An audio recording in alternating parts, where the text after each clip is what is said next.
Ça y est, on va démarrer un premier essai donc pour le battage du colza. Alors on va regarder un petit peu vite fait, mais je suis allé faire un petit tour. Alors il y a quelques études, hein, il y en a même pas mal. C'est pas franchement une réussite, mais bon, c'est tout, c'est comme ça. Et le colza a l'air mûr sur toutes les parties. Mais je vais faire un échantillon quand même à la cope, parce que c'est pas forcément évident que ce soit bon. Et on va voir dedans, il y a des févroles. Alors il n'y en a pas un nombre phénoménal, mais il y en a quand même quelques-unes. Je sais pas si elles sont tout à fait mûres. Bon, le but c'est pas forcément de les récupérer, mais éventuellement ça servira d'engrais vert dans cette parcelle là tout au moins. Et là on va installer tout simplement la scie à colza, comme j'avais fait chez Gilles il n'y a pas longtemps, pour démarrer ça et puis voir ce que ça donne au niveau humidité. Alors pour pouvoir faire ça, il va donc lever la table, enfin avancer la table à fond et puis relever les rabatteurs pour qu'on puisse avoir la place et enlever le diviseur qui se trouve là sur le côté pour que ça aille au mieux et que ce soit plus facile.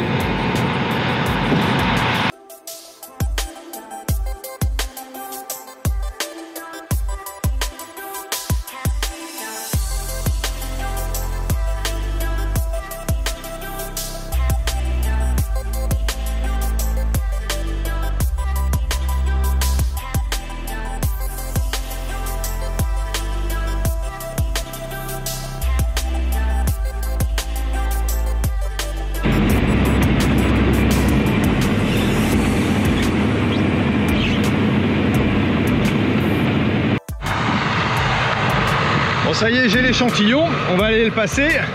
Il marque 13 à la batteuse. Bon, il y a un peu de verdure dedans, on va regarder, mais on va voir si c'est possible. Le verdict est dans le petit pot, donc même avec les févroles, on est tout simplement donc à 8,2. Donc en dessous de la norme, étant donné que pour le colza, il faut une humidité qui soit inférieure à 9. Pour qu'il soit considéré comme dans les normes. Donc à 8,2 il n'y a aucun souci. Là il est quelle heure? Il est 16 h, donc le temps qu'on finisse le champ et qu'on avance, voilà, ça devrait pas poser de problème. Donc là je vais prendre un petit tracteur, une petite benne, même si à mon avis je vais pas la remplir, c'est certain, avec 6 hectares de colza, mais en tout cas ça va permettre de mettre ça à l'abri et ce sera déjà ça de rentrée pour commencer. Alors voilà ce que ça donne dans le champ une fois battu.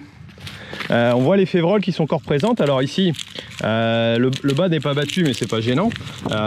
Et là, ce que je vais certainement faire, c'est essayer de passer un coup de cover crop rapide ici. Comme ça, les graines sont enfouies aussi et l'ensemble pourra germer. Alors habituellement, le colza, c'est vrai qu'on le laisse un petit peu comme ça sans trop de travail. Mais là, je vais le travailler très légèrement en profondeur, pour que la graine de févrole soit j'allais dire soit enfouie. Alors il y en a quand même pas mal, hein. Mais bon, on le voit pas trop dans la trémie. Et sinon il aurait fallu arriver à les séparer. Je pense pas que ce soit évident. Donc voilà, on va regarder ça. Mais alors par contre le colza est pas folichon quand on voit ça. Et alors ce qui est intéressant de regarder aussi ici, c'est bien sûr de voir si le bas des siliques, les siliques qui se trouvent en bas sont bien mûrs. Alors pour autant ici il n'y en a pas, on voit la dernière fécondation c'est pas bien fait, et donc il n'y a pas tellement de monde aux étages inférieurs. Ça va pas monter à une hauteur phénoménale. Ça risque de pas être terrible en rendement, mais bon, ça on verra ça tout à l'heure. Alors premier tour, alors on voit il y a bien de la févrole quand même, c'est assez dense. Pourtant on récupère pas tout parce qu'on va pas jusqu'au fond.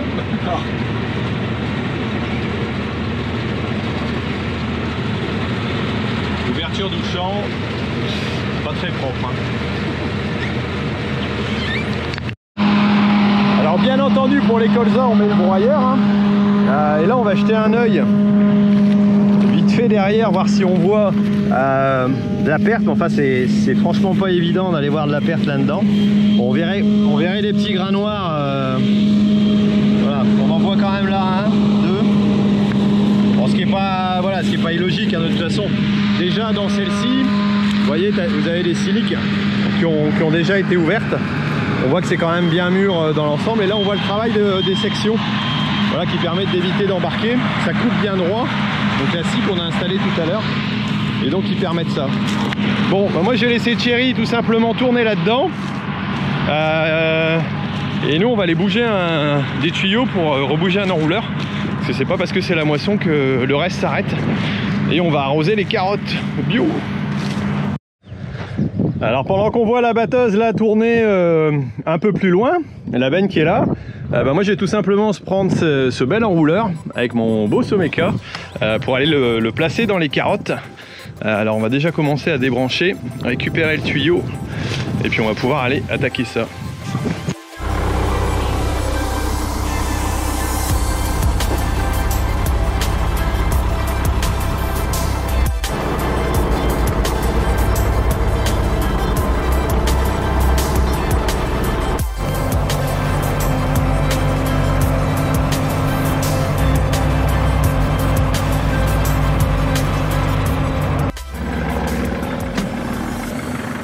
C'est bon, l'enrouleur est en route.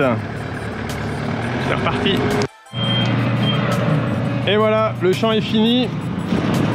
On met les goupilles.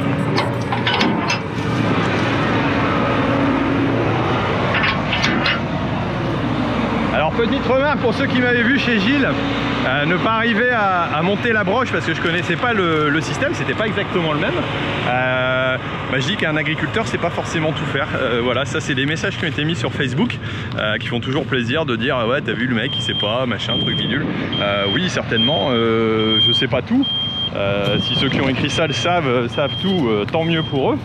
Et c'est pas parce qu'on est agriculteur qu'on sait conduire une machine ou qu'on est ceci ou cela.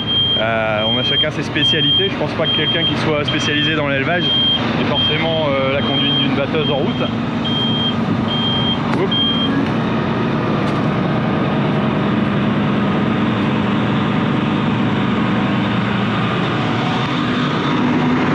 Allez par là.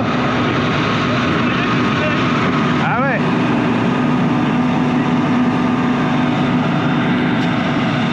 Donc je disais, je pense pas que tout le monde sait faire tout en agriculture. Il y a beaucoup de métiers, il y a beaucoup de professions. Celui qui s'occupe d'un poulailler, ben, c'est pas forcément conduire une batteuse. Celui qui conduit une batteuse, c'est pas forcément s'occuper d'un poulailler, de vaches, tout ça. Donc voilà, bon parfois il y a des remarques bizarres, bon, c'est tout, c'est comme ça. Mais allez faire un tour sur la vidéo de Gilles que j'ai mis sur Facebook la dernière fois. Il y en a qui se sont amusés. Ah voilà, c'était mon petit coup de gueule. Et voilà, donc le champ est terminé. On voit qu'il y a pas mal de pieds de févrole quand même. On va aller livrer ça et puis voir un peu ce que ça donne au niveau poids. Et on aura déjà le rendement, voilà, en espérant que ce soit pas trop mauvais. Wow. Voilà un petit peu le travail. Bon bah il y en a quand même un peu dans la benne. C'est pas si mal que ça. Ah bon.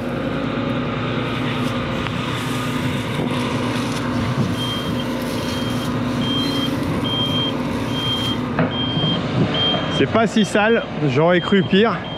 Bon, il y a un peu de févrole, mais c'est pas si vert que ça.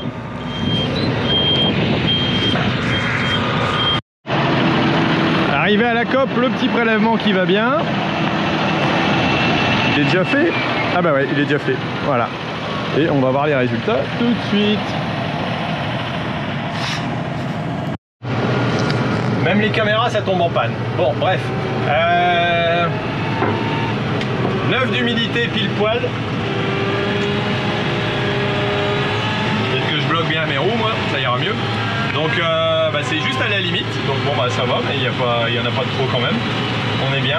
Et là, il faut faire une petite manœuvre pour pouvoir rentrer dans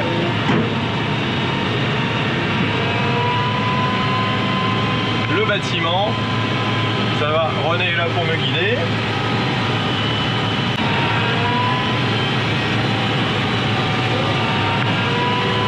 Droit, impeccable, ça va aller tout seul.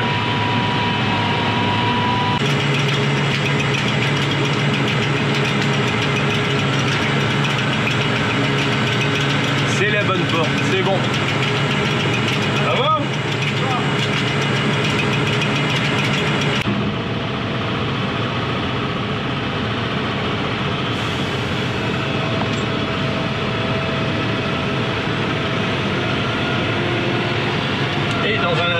aura le verdict, vu qu'il y a 5 hectares 80. Voir combien il y a eu de tonnes. Le verdict, alors je sais pas si vous voyez bien, mais il y a 17 tonnes 480 par 5 hectares 80, ça nous fait 30 quintaux,13. Ce qui est pas... j'ai déjà fait pire. J'ai déjà fait 27 je crois l'an dernier si je ne me trompe pas. Sur certaines parcelles c'était pas terrible. Bon, pour autant franchement il y a pas, ça casse pas des briques quand même quoi. Donc pour notre secteur et puis pour le type de culture, alors en blé par contre il y a des rendements qui se rendent a priori pas mauvais par rapport au reste de la France, on serait plutôt pas mal, mais ça reste à confirmer. Et pour l'instant, déjà ça c'est une chose. Donc voilà, bon bah écoutez, je vais vous laisser pour aujourd'hui. C'était la première vidéo de la moisson, bien sûr il y en aura d'autres. Parce que je vais peut-être pas vous faire une vidéo par jour, mais j'essaierai de vous en faire quand même quelques-unes régulièrement. Étant donné que vous appréciez ça. Donc on va essayer de remettre un petit peu le couvert pendant cette moisson. Allez, ciao, à bientôt. Et puis surtout ne l'oubliez pas, l'agriculture mérite d'être expliquée.